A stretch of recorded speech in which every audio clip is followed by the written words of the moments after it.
রাজনীতির মঞ্চে যিনি নীতির প্রশ্নে কখনো মাথা নত করেননি, যার আদর্শ কোনো চাপেই টলে না, দেশের রাজনীতিতে তিনি আপোষহীন নেত্রী বেগম খালেদা জিয়া।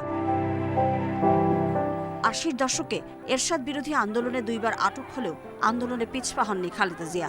১৯৮৬ সালে শেখ হাসিনা ওয়াদা ভেঙে এরশাদের অধীনে নির্বাচনে যান, কিন্তু নিজ অবস্থান থেকে এক চুলও সরেননি খালেদা জিয়া।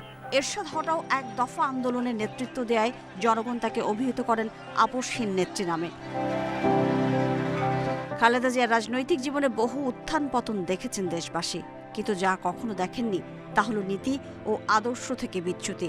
২০০৭ সালের ১/১১-2 ফর্মুলার রাজনীতিতে তিনি গ্রেপ্তার হলেও আপোষ করে দেশে বাইরে যাননি, যদিও বিদেশ যেতে তার উপর নানান চাপ তৈরি করেছিল ফখরুদ্দিন মঈনুদ্দিনের প্রশাসন।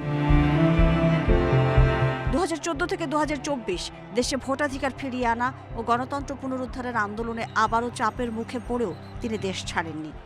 এই দেশের মাটি মানুষই আমার সবকিছু, কাজে আমি দেশের বাইরে যাব না। চরম শারীরিক অসুস্থতা নিয়েও পুরান ঢাকায় জরাজীর্ণ জেল প্রকোষ্ঠে কাটিয়ে দেন ১.৫ বছর। অন্যায়ের কাছে আপোষ না করার এই দর্শন তার রাজনৈতিক জীবনের মূল মন্ত্র। নীতি আদর্শই সবচেয়ে বড় শক্তি হিসেবে কাজ করেছে তার দীর্ঘ ৪৪ বছর রাজনৈতিক জীবনের পুরোটা জুড়ে। একজন আপোষহীন নেত্রীর এই অনড় অবস্থান তাকে বাংলাদেশের রাজনীতিতে একটি স্বতন্ত্র পরিচয় দিয়েছে। ভালো মন্দ, নেতিবাচক ইতিবাচক যাই বলা হোক না কেন, নীতি ও আদর্শের প্রশ্নে তার অনড় অবস্থান নিয়ে বিতর্ক নেই। একজন রাজনীতিবিদের জীবনে চাপ আসবেই, কিন্তু সেই চাপে নতি স্বীকার নাকি নীতিতে অটল থাকা, সেটাই নির্ধারণ করে তার রাজনৈতিক অবস্থান। খালেদা জিয়ার নীতি আদর্শ তাই প্রমাণ করে বিনা প্রশ্নে।